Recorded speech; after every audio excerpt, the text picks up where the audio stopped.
अस्सलाम वालेकुम दोस्तों, मैं हूं मुश्ताक नाद। आप देख रहे हैं टिप टॉप यूट्यूब चैनल। जी हाँ दोस्तों, आज का प्रोग्राम वालदैन की याद में कुछ अशियार लिखकर लाया हूं, वो आपकी खिदमत में पेश करूंगा। और प्रोग्राम का आगाज एक वाक़े के साथ करना चाहता हूं। दोस्तों, आपने सुना होगा, पढ़ा होगा कि हज़रत मूसा अलैहिस्सलाम कोई तूर पर जाया करते थे।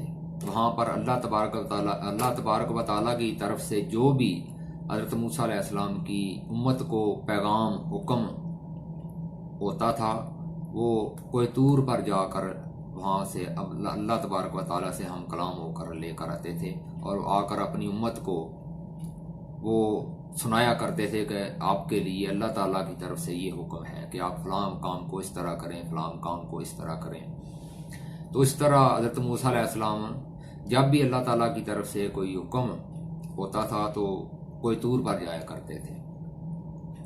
लेकिन जब हज़रत मूसा अलैहिस्सलाम की वालदा साहिबा का दुनिया से इंतकाल हुआ, पर्दा फरमा गई, तो उसके बाद जब हज़रत मूसा अलैहिस्सलाम को कोई तूर पर जाने का इत्तफाक हुआ, तो जब कोई तूर पर चढ़ने लगे तो अल्लाह तबारक व तआला की तरफ से आवाज़ आई कि ए मूसा, ज़रा संभल के। मूसा अलैहिस्सलाम परेशान हुए और अर्ज की कि ए परवरदिगार, मैं पहले भी कोई तूर पर आया करता था, लेकिन पहले तो आपने कभी ऐसे अल्फाज नहीं कहे। अब आज क्या माजरा है? तो अल्लाह ताला की तरफ से फिर इरशाद हुआ कि ए मूसा, पहले तुम्हारी माँ जिंदा थी और जब भी तुम घर की दहलीज से बाहर कदम रखते थे तो वो पीछे से तुम्हारे लिए दुआएं करती थी कि ए परवरदिगार, मेरे बच्चे की खैर फरमाना और इसे अपनी हिफाजत में रखना। लेकिन अब तुम्हारी माँ जिंदा नहीं है, इसलिए तुम्हें हर कदम पर खुद ही संभलना होगा। हालांकि वो नबी थे, अल्लाह के पैगंबर थे, लेकिन दोस्तों यहाँ काबिले गौर बात यह है कि दुनिया में अल्लाह तबारक व ताला की ज़ात से बढ़कर हमारा कौन मददगार हो सकता है? लेकिन नहीं दोस्तों, ये अल्लाह ताला का ही बनाया हुआ सिस्टम, निज़ाम है कि जहाँ अल्लाह ताला की मदद हमारे साथ रहनी चाहिए, वहाँ पर अल्लाह के नबी की मदद भी हमारे हर हाल में शामिल हाल रहनी चाहिए। और वहीं पर हमें ज़िंदगी में कामयाबी की तरफ बढ़ने के लिए अपने वालिदैन की दुआओं का होना भी बहुत ज़रूरी है, वरना हम मंजिल की तरफ चल तो सकते हैं, कामयाबी की तरफ, लेकिन मंजिल तक पहुंचते नहीं। अगर वालिदैन की दुआएं हमारे साथ शामिल ना हों तो हम रास्ते में ही कहीं शिकस्त खाकर, हार कर बैठ जाते हैं और मंजिल तक पहुंचने में हम कामयाब नहीं हो सकते। तो दोस्तों, इसी हवाले से चंद अशियार मैं लिख कर लाया हूँ आपके लिए, जो आपकी खिदमत में पेश करूँगा।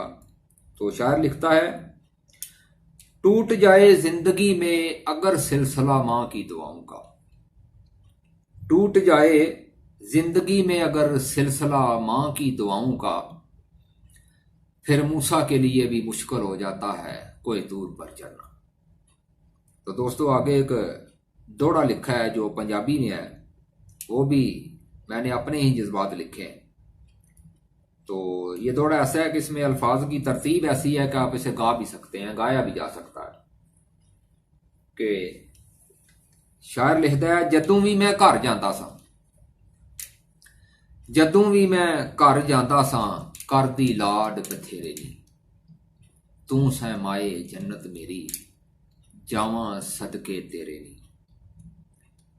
दोस्तों, घर में और भी बहन भाई, छोटे बड़े घर में मौजूद होते हैं, लेकिन जब माँ दुनिया से पर्दा कर जाती है, उस घर में नहीं रहती, तो घर में चाहे कितने भी लोग शामिल हों, चाहे 8-10 जितने भी अफराद आपके बहन भाई, आप शादीशुदा हैं, बीवी होगी, बच्चे होंगे, लेकिन माँ के बगैर आपको घर वो बिल्कुल वीरान सा लगेगा। कि इतने लोग होने के बावजूद भी आप उस हस्ती की कमी को ज़रूर महसूस करेंगे। मैं तो करता हूँ, इसीलिए मैंने ये कता जो है दोड़ा लिखा है। कि जदों भी मैं घर जाता सा करदी लाड बथेरे नी, तू सै माए जन्नत मेरी जावां सदके तेरे नी। जिंदगी विच ना रौनक रहीए, जिंदगी विच ना रौनक रहीए, ना ही मौज बहारा ने। कि जब फिर ऐसे ही आपको वो माहौल, वो घर का सेन ऐसे लगेगा जैसे कि खजां जब आती है तो हर तरफ वीरानी छा जाती है, ना कोई सब्जा नजर आता है, ना कोई फूल, ना कोई कली, कुछ भी नजर नहीं आता। वही चीजें जो आपके दिल को बहुत भाती हैं वो बेरंग सी बेनूर सी हो जाती हैं, कोई भी चीज आपको अच्छी नहीं लगती। कि जिंदगी विच ना रौनक रहीए, ना ही मौज बहारा नी, संगी साथी विछड़ गए ने, मुख फेरे भैन भरावां नी। सुंजियां दिसन गलियां मैनू, खाली खाली वेड़े नी, तू सै माए जन्नत मेरी जावां सदके तेरे नी। जदों भी मैं घर जाता सा करदी लाड बथेरे नी। तो इसके साथ ही दोस्तों एक और शेर शामिल करूंगा उर्दू में कि थक गया हूं मैं बदल बदल कर करवट अपनी। ये काफ़ी साल मैंने पहले शेर लिखा था, तो आज को मौल की मुनासिबत से उसे भी शामिल कर रहा हूं। थक गया हूं मैं बदल बदल कर करवट अपनी, माँ आकर सुना जाओ गुलोरी कि मुझे नींद आ जाए। दोस्तों मेरे चैनल को ज़रूर सब्सक्राइब करें, और अगर मेरे अल्फाज दाद के काबिल हैं तो कमेंट में अपना इज़हार ख्याल ज़रूर कीजिएगा। दोस्तों नेक्स्ट वीडियो में फिर मिलेंगे, तब तक के लिए इजाज़त दीजिए। अल्लाह हाफिज़। पाकिस्तान जिंदाबाद।